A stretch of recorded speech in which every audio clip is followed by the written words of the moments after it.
Hello everybody and welcome back to my YouTube channel. In today's video, we are going to be discussing a very niche topic that not much people are aware about, Reiki and pranic healing. So as a Reiki and pranic practitioner, I've myself completed a course certification in Reiki and pranic practicing, whereby you deal with energies, you deal by your quantum and crystal healing. So how the theta waves, how the pranic healing, your chakras, right from your crown to the third eye, to the throat, heart, intestine, or gastrointestinal, and then finally the sacral. All of the chakras, or all of the chakras that play a role, and how your body is integrating the mind, soul, and the spirit for you to achieve an optimal success. So this is what we are going to learn about. But firstly, you need to know the small difference between Reiki and pranic healing. The first thing that any Reiki or pranic healing practitioner will do to you is clean your hands with salt water to avoid any confounding energy or any interference energy. That is one of the primary things that you'll come to know. Moving forward, we have the Reiki, which is the light touch or the no touch therapy, in which there is complete energy channelization and mostly the hands and symbols. The tools, you do not have any specific tools. Mostly there are some charts that you use.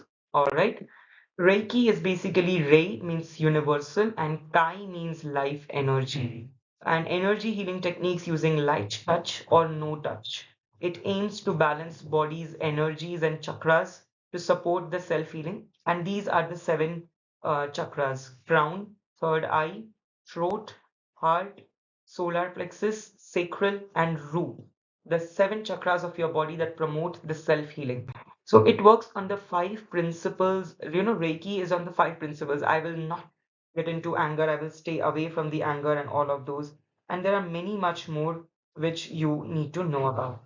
So moving forward, we have another important part, which is the space clearing, whereby you have the candles, the calming music, the incense stick agarbatti, sages. So there's a complete aura, a complete ambience, a complete vibe which is set up. Acoustic sound tools like the round tuning, singing bowls, bells for clearing your sound energy. These are, log aajkal they believe in allopathy, homeopathy, Unani, Ayurveda, Siddha, or naturopathy. But these are certain indigenous medicine systems that without consuming any exogenous agents, without having any xenobiotics, you can heal yourself with your energy, your vibes, your entire healing process depends upon your meridians. All right. So you must know about this. You should know about this. Then we have these other seven chakras that I told you, the crown shastra, the third eye ajna, the throat vishuddha, the heart annata, the solar manipura, the sacral savishtada, and the root, which is muladhara.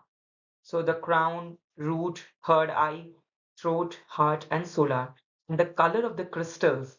Sometimes we wear a lot of crystals. You would have seen the crystal therapy, the different gemstones. So the purple indicates Shahasra, Azna is by indigo, Vishuddha is by blue eye, the Anhata is with pink, yellow with Manipura, and orange with Shwadhisthana, red with Muladhara. And their function is the spiritual information, clear seeing, communication, love and ability to validate, energy distribution, emotionalities, creativity, and sex, survival of the body, and their location, as I told you previously. So this is a very important chart that will give you complete information. So what I learned in the course, the self-healing techniques, self-awareness, Maslow's theory of motivation, the stress relief procedures, the Reiki's meditation and breathing energy flow, healing others and distance healing, how to use the symbols for the distance healing, enhancing the intuitions, Reiki for the humans as well as pets, plants, environments, healing relationships, mastering the healing with karmic patterns, spiritual growths, pendulums, crystals, and different tools that we'll be seeing ahead. The integrating Reiki and other healing modalities like combining the Reiki and TCM traditional Chinese medicines like acupressure. So if you want to treat varicose veins, if you want to treat the spondylitis, if you want to treat cerebral palsy or Bell's palsy or any sprain, any strain, any spasmodic condition, any sciatica, any condition if you want to treat, right? So the motion, range of motion, and the is very, very important for the management of the brain. So if you want to treat stress, anxiety, depression, ADHD, autism, insomnia, digestion, gut health, hormonal problems, trauma, emotional turmoils, or if you want to detox yourself mentally and psychologically, this is one of the best techniques that you can employ. Absolutely.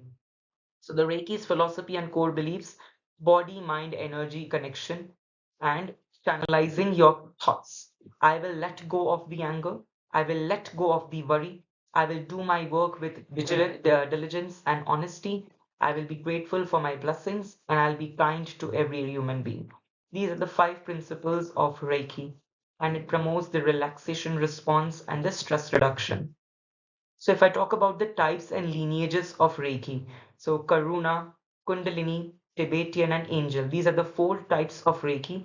Karuna focuses on emotional, compassion. Kundalini promotes the awakening. Tibetan promotes the chanting.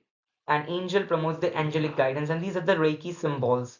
Daikomyo, Daikomyo, fire serpent, Om, Palm Decomilo, Fusion Reiki, Halo, Hearth, Raku, Rama, Gnosa. If you want to heal yourself, you can do one of this, calms you down. This this technique. There are different your wrist, hand movements, your facial. There are different movements with the help of pranic and Reiki system where you with minimal touch, with very minimalistic touch, you can heal your energy, you can give a new energy to yourself. All right. So the Reiki therapy can be useful for your aura scanning for different problems and helps to bring a meditation, relaxation, and tranquils you down. So pranic healing is similar to the Reiki healing. It focuses on the stabilizing the pranas without physical touch and having good energy, good vibes. We say no energy nahi match hui, wavelength nahi match hui, vibe nahi match hui. So these are some of the important procedures which can be redacted, which can be easily correlated. So pranic healing can be of pranic psychotherapy, pranic crystal therapy, pranic meditation methods, and the pranic healing tools and instruments. They work on the five vayus, major vital energies motivating the life functions. You have Udana, throat to head, Prana, chest, Samana, abdomen, Vyana, the entire body, and Apana, pelvis to feet. Udana, Prana, Samana, Vyana, Apana. These are the five important vayus that are important for your vital energies and motivating the life functions, right? For your intelligence, for your digestion, for your nourishment, for your distribution of the blood, that is circulation and heartbeat, for your urination. So there are different charts, like kapoor, camphor, incense sticks, salt water bowl. These are all the tools using salt water bowl, using the incense sticks, agarbatti, using sego, sabudana, using wands, using pendulums, using crystals, using different strategies. They are all important. All right. Are we all clear till here? Any queries, any doubts, anything which you wish to ask?